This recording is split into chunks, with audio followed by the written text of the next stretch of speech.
Tumekuwa tukipokea maombi katika halmashauri mbalimbali support redio zao, na tumekuwa tukifanya hivyo.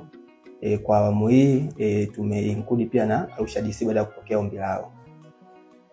Mradi huu utajengwa mnara wa redio, chumba kwa ajili ya kuwekea mitambo kama transmitter na vifaa vingine, chumba cha mlinzi na chumba cha generator.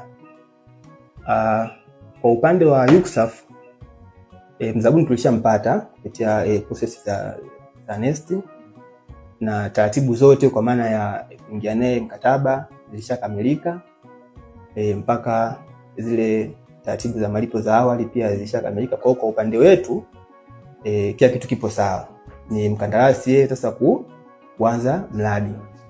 Sisi kama wakandarasi ambao tunaitwa Electrical Tanzania Limited, ni kampuni zoefu na headquarter yetu ipo Dar es Salaam. Kwanza nitushukuru nafasi hii ya kufanya kazi na Arusha kwa sababu tuna uzoefu wa kufanya na mikoa mingine, tupata bahati ya kufanya huu mradi kwa Arusha.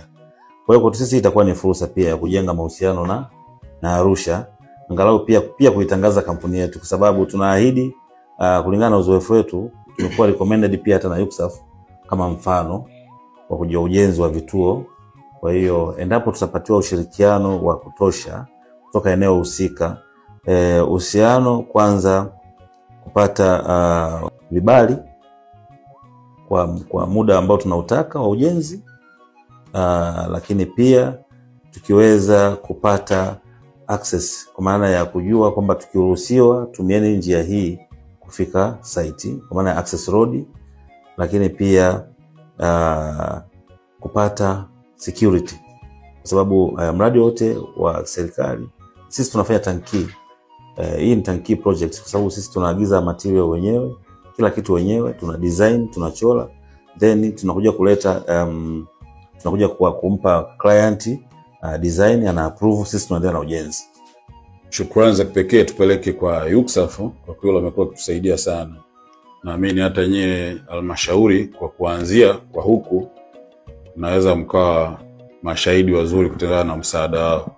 Lengo ni zuri na redio yetu naamini itasaidia kufikisha hizi habari aswaso za pembeni kwenye maeneo haya. Kwa hiyo nyie mnapokuwa na redio kama hii inasaidia sana nyie taarifa zenu kwa kina kufikisha na wananchi wakazifahamu. Kwa sasa kutokana na hilo basi tunakuwa ni kama walezi kama ulivyosema wewe, tutalitekeleza jukumu hilo kuhakikisha kwamba tunasimamia basi redio yenu inasimama, na zinapotokea changamoto ziwe za kiufundi ziwe na nini, basi tuwasiliane ili tuhakikishe kwamba hili linafanikiwa.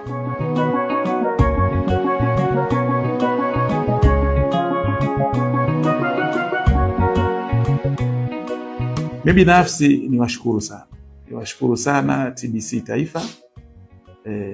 Mwakilishi hapa kaka yangu ameongea vizuri, well articulate katika hili.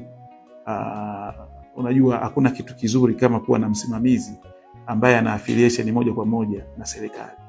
Sasa TBC Taifa ni shirika la habari la serikali, kwa hiyo huwa na dhamana ya kusimamia hizi taasisi zingine ambazo zina media houses kama hizi, kama hii ya kwetu. Ni kitu kikubwa kwa sababu mnaongea lugha moja, lugha ya kiserikali. Kwa hiyo sisi we feel so comfortably kuwa chini ya usimamizi wa TBC. Lakini pia ni ishukuru sana UCSAF. Kwa kweli tunaweza tukasema kwamba ndoto yetu wana Arusha DC leo hii imetimia. Ndoto ambayo tulikuwa tunaiota kila siku na ndugu zangu leo hii imetimia. Japokuwa ilikuwa ni muda mrefu, lakini Waswahili wanasema kawia hufika. Lakini pia nimshukuru ndugu yangu hapa, mkandarasi wetu amekuwa well explained kwa roadmap ya kazi yake. Amekuwa very brief, lakini amegusa yale mambo ya msingi. Lakini kingine ambacho ni kizuri zaidi, mradi huu unaenda kunufaisha watu wengi. Tunasema kwamba unaenda kuleta mnyororo wa thamani, wanufaika ni wengi.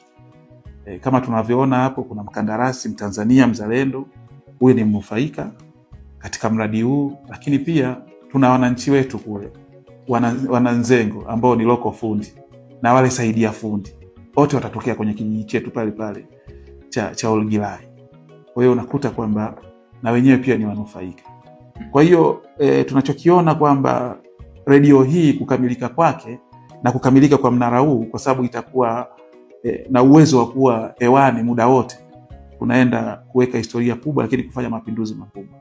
Na sio tu mapinduzi kwenye jamii katika kuelimisha na kuweza kuipasha habari jamii, lakini pia hata halmashauri inaenda kuneemeka kiuchumi, kuwa kama na chanzo cha fedha, source of income ya kudumu, kwa sababu tunategemea tuwe na production studio. Kwa hiyo ina maana kama kuna watu wote wanataka kurekodi jingles, matangazo, tutakuwa tunafanya production hapo, tunayo tayari production studio. Lakini pia tutakuwa tunapokea matangazo, lakini pia tutakuwa tunakodisha katika mnara huu utakapokamilika. Na kwa sababu sisi ni serikali, tunatoa huduma, ni rahisi kuweza kupata wadau wengi wakapanga kwetu, kwa sababu hatupo kibiashara zaidi, japokuwa tuna intend profit, lakini tofauti na private, kwamba hakuna ule ubinadamu kwamba strict business, umeshindwa kulipa leo, hela yako inaisha leo, tunakufungia manani. Kwa hiyo sisi hatutegemei kuwa namna hiyo.